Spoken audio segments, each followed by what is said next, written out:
척박한 원시림으로 이루어져 있어 오랫동안 사람이 정착하지 못한 미지의 땅이었습니다. 헌데 어떻게 이곳에 삶의 터전을 마련한 건지. 남자의 무인도 라이프를 지켜보기로 했는데요. 카메라 앞이니 옷을 입고 나오신다더니 허허, 그참 입은 것도 아니요 벗은 것도 아닌 패션으로 위풍당당 걸음을 옮기는 남자. 앞으로 입을 옷을 빨아둬야 할 것 같다는데요. 아마 우리나라에서 나밖에 없을걸. 이런 식으로 빨래하는 거. 있는 것보다 없는 게 더 많은 무인도에선 빨래법도 다르답니다. 옷장 안에 처박아둔 옷들을 빨래터가 아닌 배 위로 들고 가서는 이게 빨리 하시는 거예요?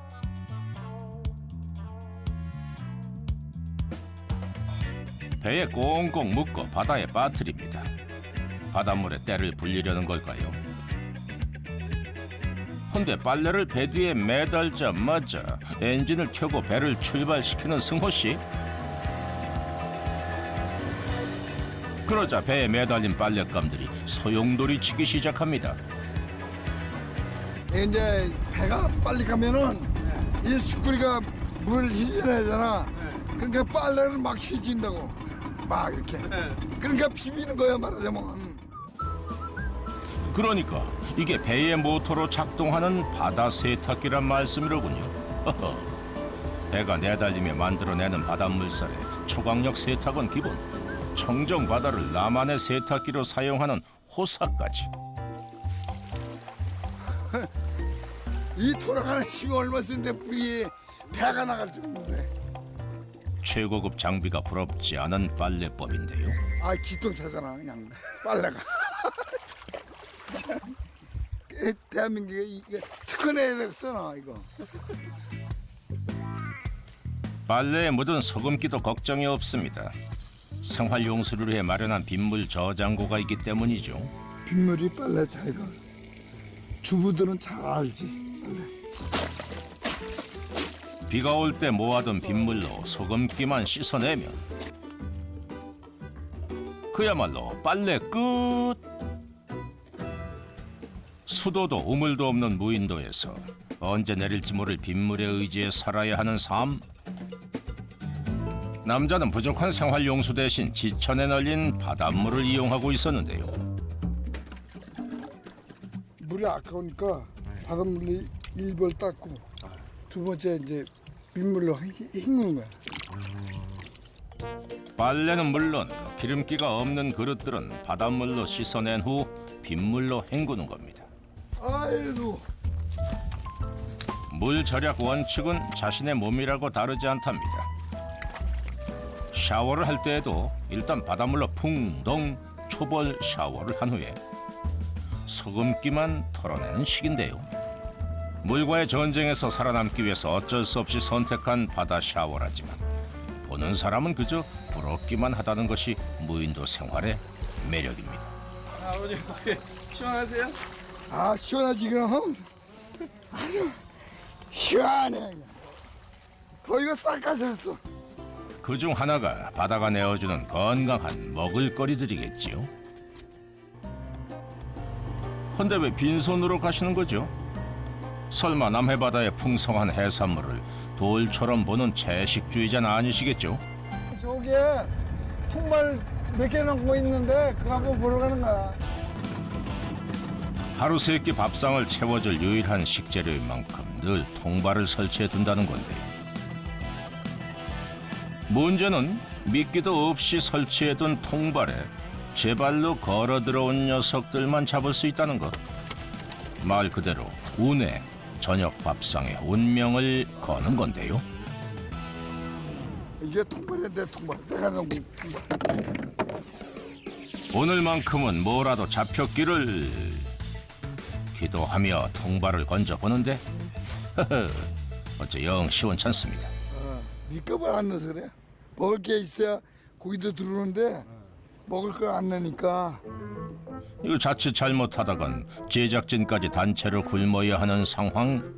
그런데 야 이거 문어다. 문어다. 문어. 이거 문어야 문어. 문어야 됐어. 문어. 이게 문어야. 돌문어. 이게 돌문어. 이게 맛있는 거야. 쫄깃쫄깃해야지. 아. 자연의 의지에 살아가는 만큼 바다를 지키기 위한 노력도 잊지 않는다는 승호 씨. 그 덕에 밥상 한 번 차리려면 하루에도 몇 번씩 어부가 됐다 농부가 됐다 쉴 틈이 없다는군요. 저녁 찬거리만 준비했을 뿐인데 벌써 하루 해가 저물기 시작했습니다. 힘들어 조금. 부인들은 길째 그들아 아무것도 없다는 거 아니야? 그래서 다 이렇게 갖춰 먹으려면 힘들지. 무인도에 들어오기 전 요리라곤 라면밖에 끓일 줄 몰랐던 남자가 지금은 해산물 요리의 달인이 됐다는데요. 낙지. 매콤하게 양념을 해 볶아낸 낙지볶음에 영양 가득 잡곡밥까지. 오늘 저녁은 아주 진수성찬이 따로 없겠는데요. 평소와 달리 오늘은 함께하는 저녁. 그렇게 바다 내음 가득한 저녁 밥상이 완성됐습니다. 고생 끝에 먹는 저녁, 과연 그 맛은 어떨까요? 맛있어요? 서울에서 살 적에는 막 이 교통사고를 많이 나서 이 몸이 날이 굽지면 더 아파요. 피순환도 잘 안 되고, 여기가 가슴 보면 뼈가 다 퉁어지고 그랬어요. 근데 여기 오니까 그런 게 없어지는 거야. 그러니까 몸이 첫째로 아픈 사람이 안 아프니까 자연적 여길 찾게 되는 거지. 화물차 기사였던 남자는 도로 위에서 보내는 시간이 많았는데요. 앞만 보고 달려온 날들의 연속. 그러다 불의의 사고로 죽을 고비를 넘기고 살기 위해 그가 마지막으로 선택한 것은 바로 무인도였습니다. 그렇게 펴는 거야. 여기가 낙원이다. 그러니까 이제는 서울 그런 데 가기가 싫어.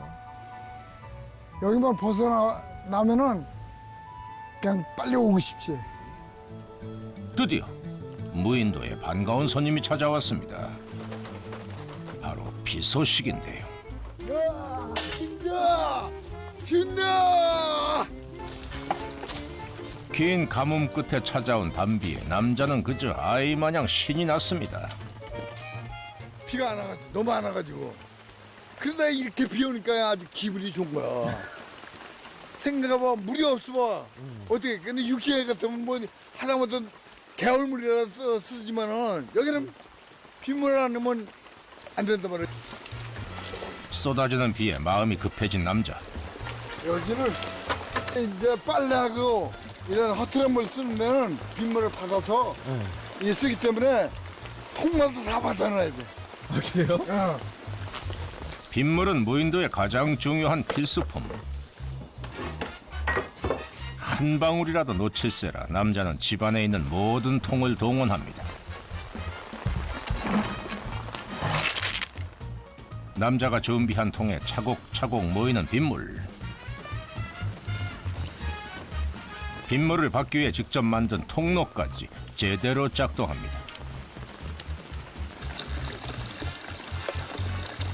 이 기쁜 순간에 역시 옷을 안 벗을 수 없겠죠. 비 온다! 이 가무에 비 온다!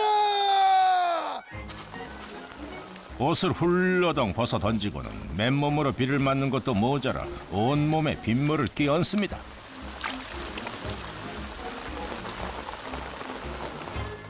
지금 뭐 하시는 거예요? 아, 이게 빗물로 모욕하는 거야, 지금. 비가 물이 없어가지고 모욕을 제대로 못했어. 오랜 가뭄 끝에 고마운 단비. 물 걱정 한시름 놨습니다. 지금 이 순간 세상 그 누구도 부러울 게 없는 남자. 그런데 그때 이거 뭐야? 네? 어떤 거요? 이거 뭐야, 이거? 야, 이거 고래 새끼야, 뭐야, 이게? 해안가에 새끼 돌고래 사체가 떠밀려온 것인데 상갱이? 그런 자세히 잃어보는데 이게 그 먼 바다 가면 저 돌그레식으로 그렇게 하면서 다니는 거야. 이거 보면 사람이 죽겠으면 참. 눈도 감지 못하고 죽은 녀석을 이불로 따뜻하게 덮어줍니다. 되겠어 이거. 어쩌다가 그러냐. 어? 상처도 많아.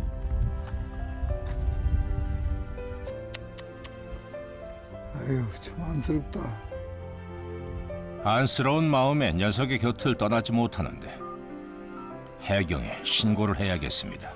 예, 여기 저 닭섬인데요. 그 저 상갱이라는 고기가 죽은 게 떠밀려 왔어요. 그래서 그거 뭐 신고해야 된다고 그래서 신고를 했는데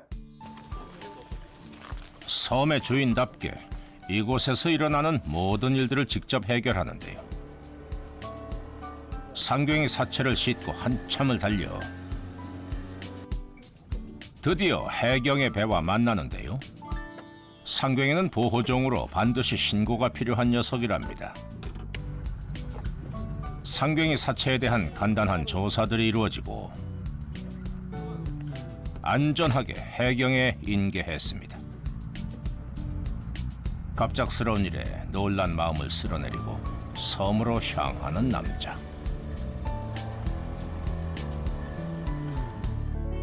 좀 만든다는데 그래도 인수인계했으니까 좀 홀가분해 마음. 뭐 하시는 거예요? 아, 우리 애들이 불러서 어디 있나 보고 있죠. 알쏭달쏭한 대답. 남자의 묘한 행동이 계속되던 그때 남자가 뭔가를 발견한 것 같습니다. 갑자기 나무에서 내려와 서둘러 짐을 챙기는데요. 숨 돌릴 틈도 없이 어디론가 발걸음을 옮기는 남자. 대체 무슨 일일까요? 어디로 뭘 하러 가는 건지 한참을 걷고 또 걷습니다. 이번에도 나무 앞에 멈춰선 남자. 뭔가를 꺼내는 것 같은데요. 이게 오리지널 상황이에요. 아 이게요? 네. 지금 선생님 부르던 게 지금 이 버섯이에요? 네, 나를 부른 거예요, 버섯이. 아니, 버섯과 대화를 한다고요? 아니 그걸 어떻게 하시는 거예요? 아, 우리는 그냥 보면 다 알아요. 보면 안다니. 어떻게요? 여기 주위에도 뭐 다른 게 더 있을까요? 아, 글쎄요. 아, 이쪽으로 네. 1km 정도만 가면은 버섯이 있을 거예요. 어디요? 저 넘어. 진짜 버섯이 있어요. 여기 조개버섯을 발견한 제작진. 거리를 확인해 본 결과 놀랍게도 980m, 약 1km 떨어진 곳에 있었던 겁니다. 남자는 정말 소문처럼 천리안의 능력을 지닌 걸까요? 시력이 어떻게 되세요? 아, 시력은 좌우 1.0. 그럼 시력이 그렇게 좋은 건 아니시네요. 아, 그렇죠. 근데 어떻게 그렇게 딱 한눈에 보고 아시는 거예요? 아, 저는 지형 지문만 보면은 다 알 수가 있어요. 다시 길을 나서는 남자. 이제 하산을 하려는 모양인데요.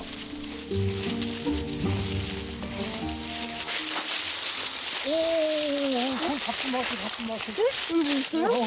그거 지붕이에요, 지붕. 네? 여기 지붕이라고요? 여기 굴뚝 보이잖아요, 굴뚝. 아 이게 지금 이게 굴뚝이에요? 네네. 어떻게 굴뚝이 여기가 땅 밑에 있어요? 이 밑에가 집이에요. 여기가 지금 집이라고요? 땅 밑에 집이 있다고요? 언덕을 뒤로 둔 평범한 집 같은데 왜 땅 밑에 집이 있다는 건지 도통 이해가 되질 않습니다. 그냥 봐서는 그냥 일반 가정집 같은데요. 가정집 같아요? 네. 한번 따라 들어가 보실래요?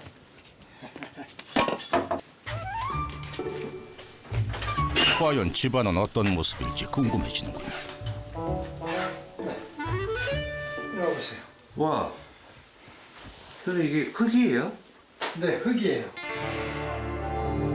놀랍게도 집 대문을 제외한 3면이 모두 흙으로 둘러싸인 겁니다. 집을 어떻게 지은 거예요? 땅을 파고 들어와서 집을 지은 거예요. 아, 그러면 아까 지금 여기 위에가 네. 저희가 아까 밟았던 네. 그 위에예요?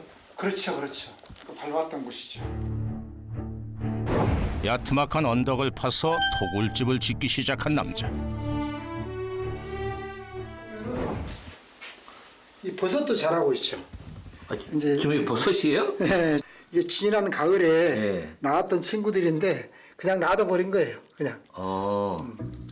이것이 바로 토굴집만의 매력. 하지만 땅 아래 살다 보면 힘든 점도 있을 것 같은데요. 좀 위험할 것 같은데 괜찮아요? 처음에는 이렇게 흙을 전부 노출되어 있는 상태로 살다가 보니까 습도가 많아지는 거예요.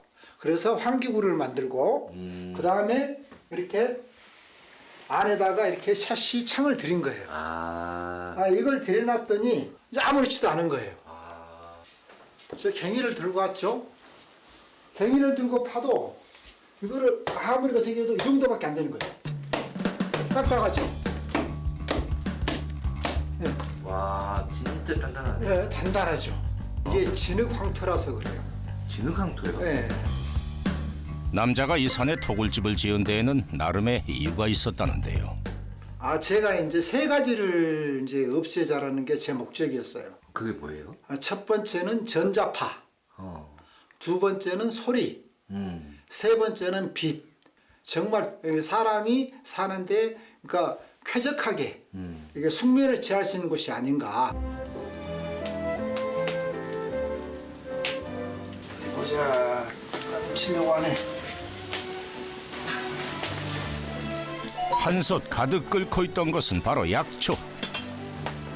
가마솥에서 푹 끓여 진하게 우러난 약초물입니다.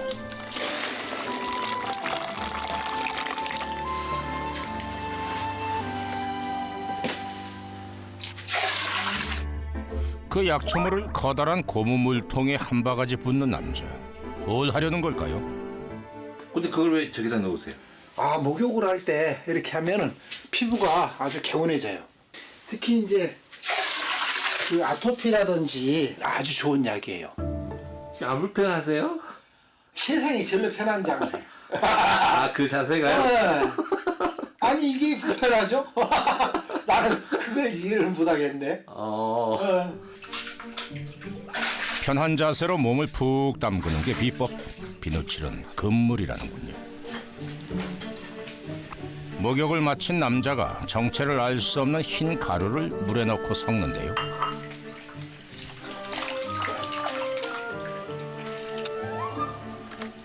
이번엔 그 물에 머리를 감기 시작합니다.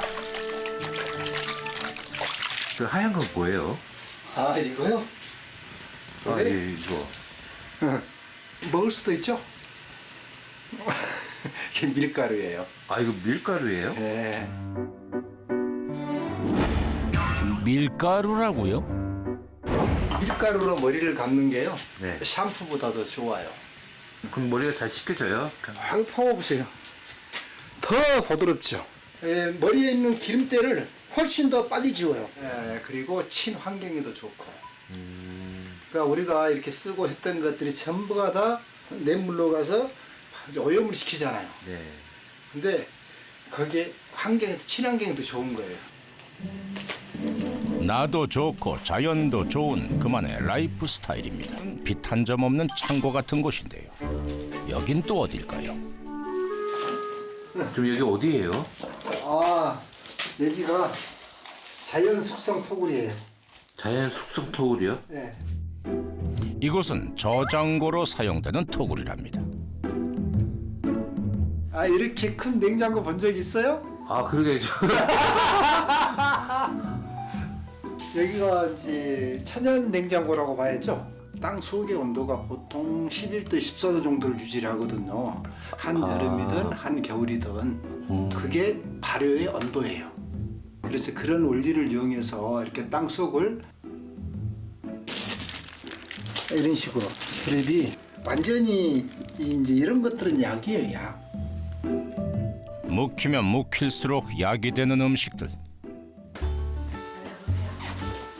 남자가 아내를 위해 손수 마련한 보양 밥상이 완성됐습니다. 아이고 맛있겠네. 아하하하. 고마워요. 어우, 완전. 닭다리 먹어봅시다. 지금은 살만한 이 집에 웃지 못할 사연도 있었다는데요. 여기 말고도 조그만 터굴이 있는데 자다가 벽이 무너져가지고 오. 네 그래가지고 왔어요. 벽이 무너졌다고. 아니 이제 얼마나 황당했겠어요. 그곳에서는 이제 너희들 둘이 공부하면서 자라. 그랬더니 이제 둘이서 자고 있는데 애들이 아빠 뭐야 토굴이 무너졌어요 하면서 그러는 거야 이 안으로. 사연이 담기고 세월이 쌓였기에 더욱 소중한 공간입니다. 길을 걷다 멈춰서는 가방 안에서 뭔가를 꺼내는데요. 갑자기 산 곳곳에 뭘 뿌리기 시작하는 남자.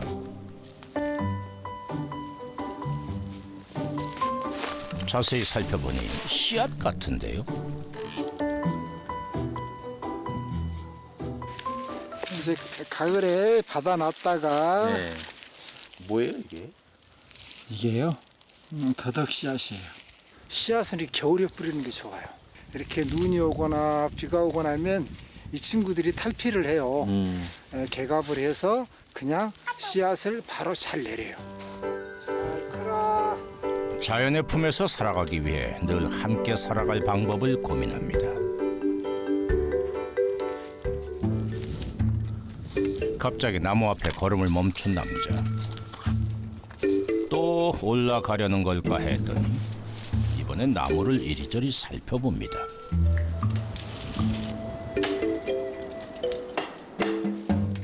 아니 왜 느닷없이 나무를 치는 거죠?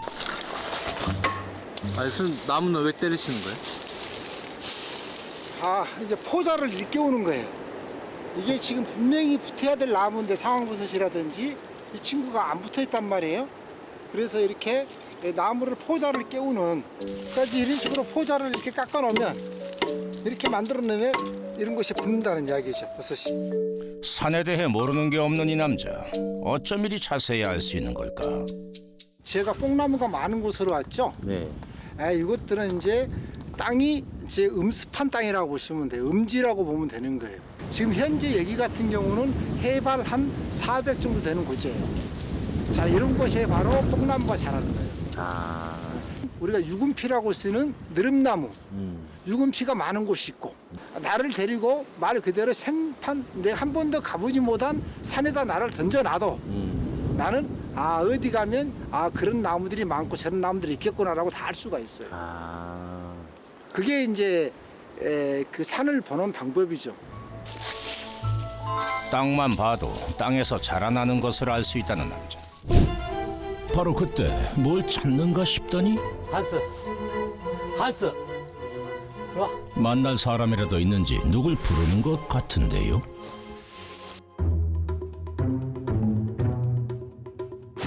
그 순간 숲속에서 달려온 건 견공 2마리였습니다. 어디 갔다 왔어?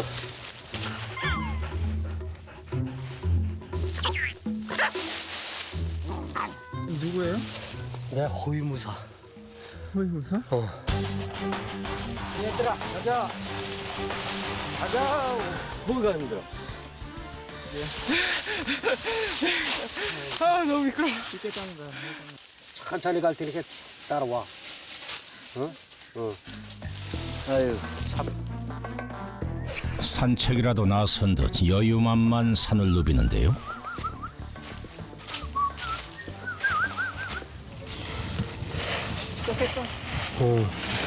이거 내 늦은 봐. 얼마나 많나? 굉장히 오래 묵은 거야 이게. 15년 이상 되겠네. 어떻게 그렇게 다 보이세요? 아 보면 알지. 보면 그 싹대가 보이잖아. 그러니까 캐는 거지. 묵은 싹이 보이잖아. 마른 잎만 보고도 더덕 묻힌 자리를 안다는 건데요. 그런데 이번엔 고개가 꺾어져라 하늘만 올려다보고 다니는 남자. 대체 또 뭘 보는 걸까요? 저기 새둥지 같은 거 저거. 저 위에. 겨우살이. 꼭 새 둥지처럼 생긴 겨우살이는 나무들이 잎을 떨구면 제철을 맞는 약초랍니다. 그런데 남자가 가방에서 뭔가를 꺼내는데요. 이게 뭐예요? 이게 뭐예요? 요술방망이. 요술방망이요? 낚싯대를 이용해서 직접 만든 낫입니다. 요술방망이 좋구나. 아하하하. 조자룡 헌칼 쓰듯 긴 낫으로 손쉽게 겨우살이를 채취합니다. 이게 옛날에는 만병통치약으로 통했었는데 이게 제일 좋은 게 산정산후풍. 거기에 제일 좋고 고혈압이 좋은 거야. 지금부터 제철을 맞은 겨우살이는 차로 끓여 마시면 좋다는군요.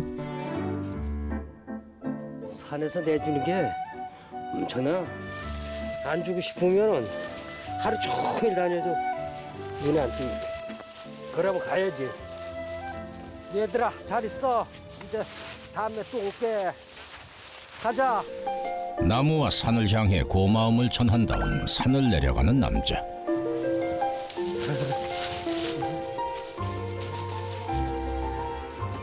아무도 찾지 않는 산중턱. 이곳에 터를 잡은 건 20여 년 전이라고 합니다. 뼈밖에 없었다니까. 뼈대밖에. 뼈대밖에. 그럼 벽도 없고 지붕도 없고 그 다 만든 거지. 아 이걸 다 만드신 거예요? 그 다른 이의 손을 빌리지 않고 직접 돌과 나무를 옮기고 벽과 지붕을 쌓아 올린 둘도 없는 궁전이랍니다.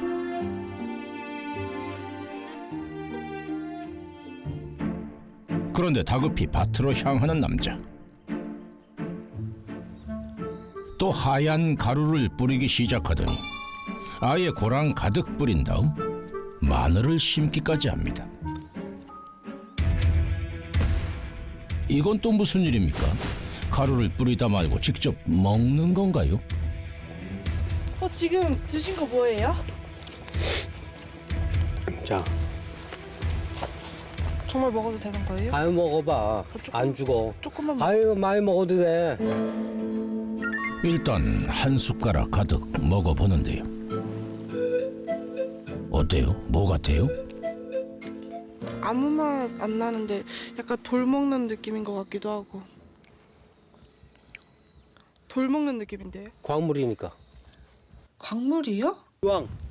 유황이요? 음. 제가 먹은 게 유황이에요? 하얀 가루의 정체가 유황이라? 아니 이 유황을 왜 드세요? 왜 먹겠어? 자네 밥을 왜 먹어? 살기 위해서. 살기 위해서? 나도 살기 위해서 먹어. 살기 위해서 유황을 먹는다니 대체 무슨 말일까? 남자의 생활을 한번 지켜보기로 했습니다. 한 숟가락 먹고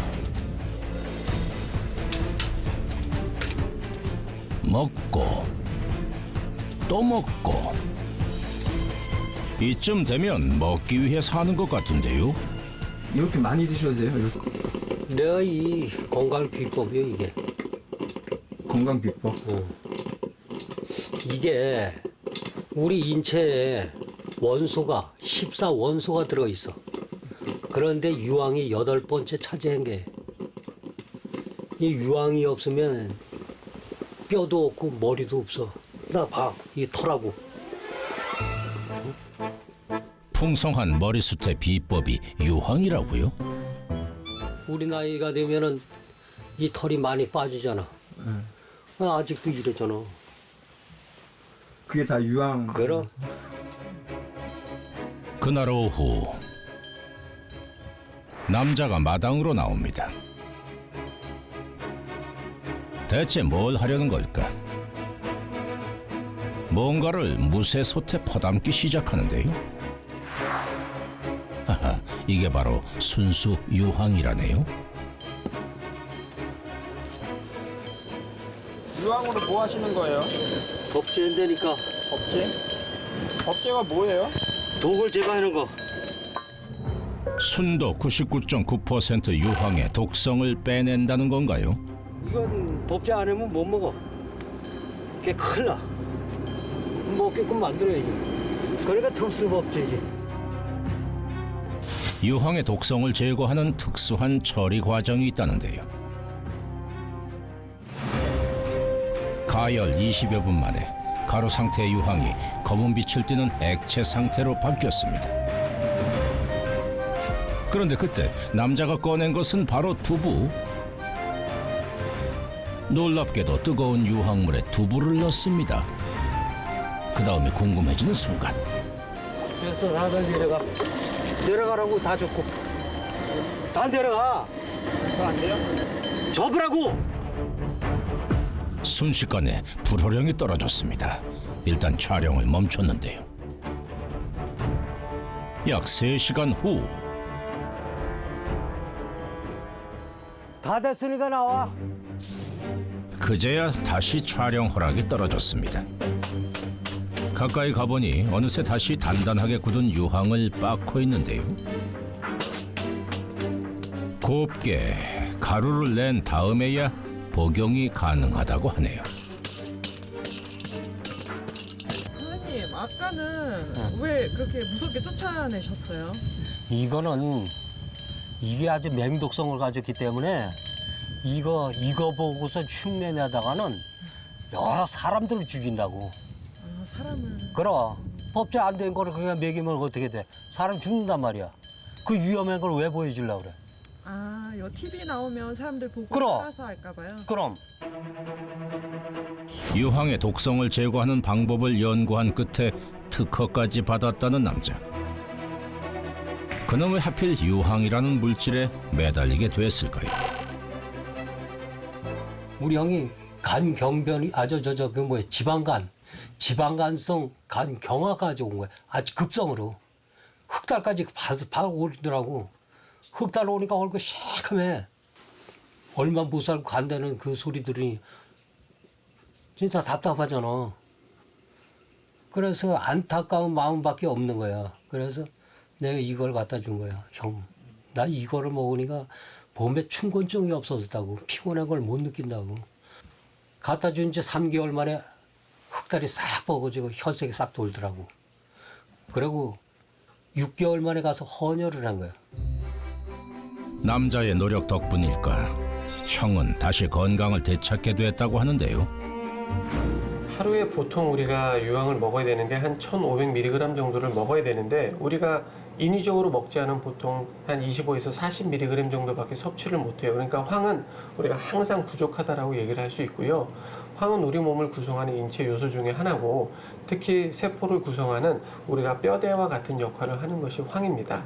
그래서 우리가 세포가 튼튼해야 우리가 건강하듯이 세포의 골격을 담당하는 황을 잘 섭취를 해주면 세포의 노화도 방지할 수 있고 또 세포 자체도 건강해지니까 적정한 양의 황을 섭취하는 것은 상당히 의미가 깊다라고 얘기할 수 있습니다.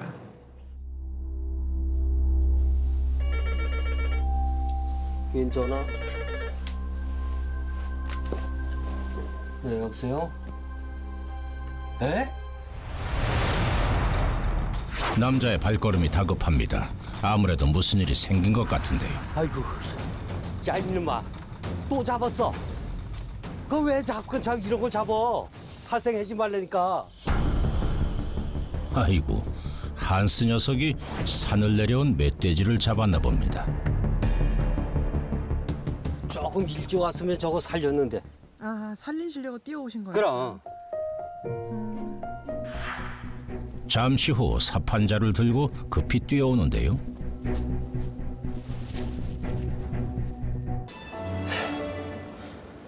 그냥 인생이라는 거 돌고 돈다는 거냐.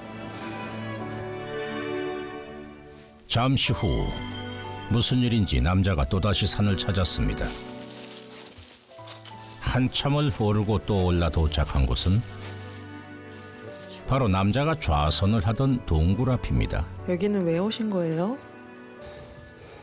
낮에 우리 한스가 멧돼지 잡았지. 걔 좋은 데로 보내기 위해서. 왜 그렇게까지 하시는 거예요? 내가 한스를 키우잖아. 그게 나한테도 죄가 있지. 그렇게 생각하세요? 그럼. 죽음을 당한 멧돼지와 살생을 한 한스를 위해 기나긴 참선에 들어갑니다. 그는 어떤 답을 얻을 수 있을까요? 게다가 한술 더 떠서 더 험한 길로만 골라오르기 시작합니다. 제작진은 속수무책. 하지만 남자는 미끄러운 바위를 멈추질 않고 오르더니 잠시 산세를 살피듯 한숨을 돌립니다. 산은 여름에 우중산에가 좋고 겨울에 눈 맞으면서 그 산을 해봐. 참 좋아. 진짜 상쾌해. 이왕 놀러 온 인생들이요. 즐겁게 놀다 가는 거야. 가는 날까지. 뭘. 허허, 달마상 같군요. 그 옆에는 새 한 마리가 앉았습니다. 어째 솜씨가 수준급인 듯한데요. 가는 길마다 그림을 그리는 남자. 이번엔 또 뭘 그리나 했더니 사람 얼굴 같습니다. 이건 누구 그린 거예요, 이거는? 어? 누구 그린 거예요? 여 PD. 남자에겐 제작진이 이렇게 보이는 걸까요? 사람과는 갈등을, 사업에는 실패를 거듭하며 절망 끝에 스스로 목숨을 끊기 위해 산을 찾았던 남자. 하지만 그는 자연 속에서 삶을 되찾았고 수행을 통해 속죄의 삶을 살기로 한 것입니다. 이렇게 큰 소나무들은 교감을 다 할 수가 있어. 나무를 껴안으면 대화를 나눌 수 있다는 남자. 그런데 또 다른 나무에 말을 걸기 시작합니다. 병이지 이것도 아픈. 환자야 환자. 이것도 환자야. 아프겠다. 사람 마음이 네. 이 바위 같으면 얼마나 좋아. 말이 없잖아. 좋은 걸 봐도 기쁜 걸 봐도 바위같이 살아야 되는데 네. 그게 안 되잖아 인간은.